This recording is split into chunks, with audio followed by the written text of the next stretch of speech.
నమస్కారం. మీ గుండె జబ్బులు అంటే మనం చాలా భయపడిపోతాం. ఎప్పుడైనా ఎవరికైనా చూస్తూ ఉంటాం. ఫర్ ఎగ్జాంపుల్ చాలా మంది మనం ఈ మధ్యలో చూస్తాం. కోవిడ్ తర్వాత చాలా మందికి ఎక్సర్సైజ్ చేసినప్పుడు, కొంతమందికి స్నానం చేసినప్పుడు ఏదో కారణంగా పెద్ద మంచిగా హెల్తీ మనిషి 35-40 సంవత్సరాల వాళ్ళకి గుండె జబ్బులు వచ్చి హార్ట్ అటాక్ వచ్చి చనిపోయినారు. చాలా మందికి సబ్ కాన్షియస్ ఉంటుంది. దానికి ఏంటి? దానికి సింపుల్ భయపడాల్సిన ఏం లేదు. దానికి కొంచెం జాగ్రత్తలు పాటించుకోవాలా. దానిలో అందరికంటే ఇంపార్టెంట్ అంటే కొన్ని ఇన్వెస్టిగేషన్ చేసుకోవాలా.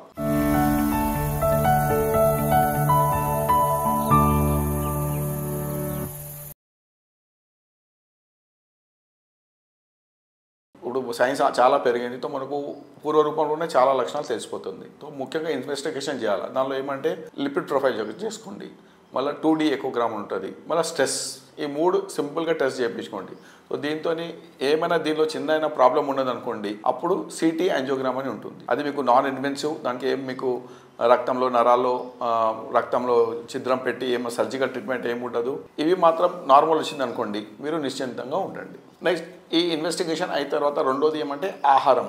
ఈ ఆహారంలో ఏమంటే మోడర్న్ ప్రకారం హై కార్బోహైడ్రేట్, హై ఫ్యాట్, ఈ 2 వస్తువులు బంద్ చేయండి. ఇంకా ప్రోటీన్ ఫుడ్, ఫ్రూట్స్, ఆకుకూరలు, కూరగాయలు అవి మనం ఎక్కువ తింటూ ఉంటే చాలా వరకు మనం ఆ వెయిట్ని కంట్రోల్ చేసుకుంటూ ఉంటే ఆహారంతో మనకు గుండె జబ్బులు రావు. ఇది రెండో పాయింట్. మూడోది రెగ్యులర్ ఎక్సర్సైజ్. ఇది చాలా అవసరం. ఈ ఎక్సర్సైజ్ కూడా ఎట్లా అంటే మనం పొద్దున లేచిన తర్వాత మినిమం ఒక ½ an hour మనకు ఎక్సర్సైజ్ చేయాలి. దాని గురించి మనం ఆల్రెడీ ఒక మాధవ్ బాగ్ నుండి ఒక వీడియో చేస్తున్నాం, అది మరి మీరు చూడండి. ఎక్సర్సైజ్ చాలా అవసరం. దీంతో ఏమవుతుందంటే ఎక్సర్సైజ్ మనం చేస్తూ ఉంటే ఈ మెయిన్ రక్త నరాలు ఉంటాయి చూడండి, దానికి కొలెటరల్ సర్క్యులేషన్ ఉంటుంది. అంటే రక్తనాళానికి చిన్న నరాలు ఉంటాయి, దానిలో రక్త సర్క్యులేషన్ పెరుగుతుంది. బై ఛాన్స్ మనకు ఏమైనా హార్ట్ అటాక్ వచ్చిందనుకోండి, ఈ కొలెటరల్ సర్క్యులేషన్ మనకు ఎమర్జెన్సీలో కాపాడుతుంది. ఒక రిజర్వ్ మనకు ఒక వెహికల్ ఉన్నదనుకో, స్కూటర్ ఉన్నది, స్కూటర్లో ఒక రిజర్వ్ ట్యాంక్ ఎట్లా ఉంటుంది, ఆ విధంగా ఈ రిజర్వ్ ట్యాంక్లో ఉన్న రక్తము మనకు ఏమైనా హార్ట్ అటాక్ ఉంటే కాపాడుతుంటుంది.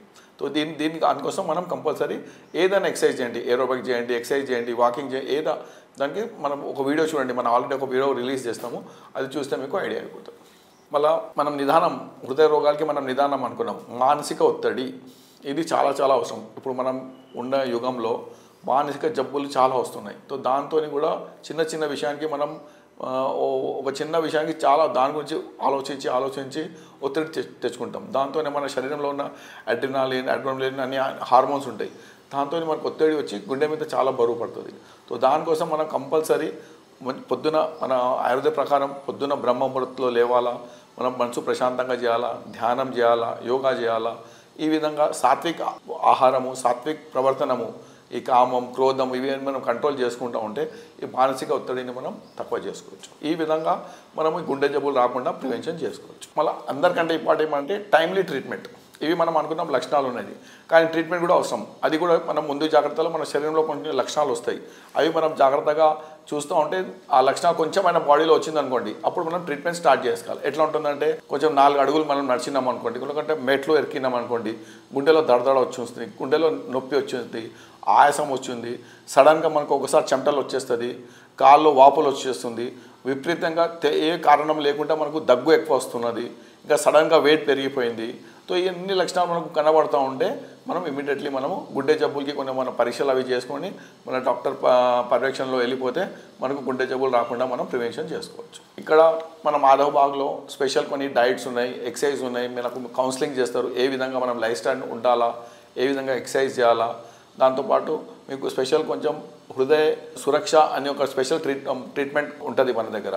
దీనిలో ఏమంటే ఈ లక్షణాలు ఉన్న వాళ్ళు స్టార్టింగ్లోనే వచ్చేస్తూ ఉంటే మనము దానికి ఫ్యూచర్లో కాంప్లికేషన్ రాకుండా మనం మంచి ట్రీట్మెంట్ ఇస్తాం. దానిలో మన ఆయుర్వేదిక్తో పంచకర్మ ఉంటుంది, స్నేహనము, స్వేదనము, విరేచనం అన్నీ మన శాస్త్ర ప్రకారంగా, ఏదో అన్సైంటిఫిక్గా కాదు, మొత్తం సైంటిఫిక్గా మనం చాలా బుక్స్ ఆయుర్వేదిక్ సంహితలు ప్రకారంగా అవి ప్రోటోకాల్ లాగా దాదాపు 20 సంవత్సరాల నుండి వాళ్ళు రీసెర్చ్ చేసి తయారు చేసిన ఒక ప్రోటోకాల్ ఉన్నది, మన మాధవ్ బాగ్ వాళ్ళు తయారు చేస్తుంది. దాని ప్రకారంగా మనం అది చేస్తూ ఉంటే మన ఫ్యూచర్లో గుండె జబ్బులు రాకుండా చేసుకోవచ్చు. ధన్యవాదాలు.